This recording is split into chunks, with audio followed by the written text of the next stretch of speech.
ഇനി മഴ തോരും മുൻപേ വരാൻ പോകുന്ന ഭാഗങ്ങളിൽ സംഭവിക്കാൻ പോകുന്ന നിർണായകമായ ഒരു വിവരമാണ് പ്രേക്ഷകരോട് പങ്കുവയ്ക്കാനുള്ളത്.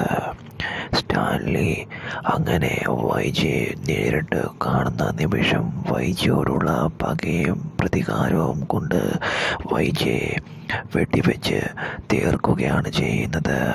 അതെ, വൈജയെ കൊന്നുകളയുകയാണ് സ്റ്റാൻലി. ഒട്ടും പ്രതീക്ഷിക്കാതെ എല്ലാവരുടെയും മുൻപിൽ വെച്ച് തൻ്റെ ജീവിതം തകർക്കുകയും തന്നെ ചതിച്ചിട്ട് പോവുകയും ചെയ്ത വൈജയോടുള്ള പ്രതികാരം അയാളുടെ ഉള്ളിൽ ഉണ്ട്.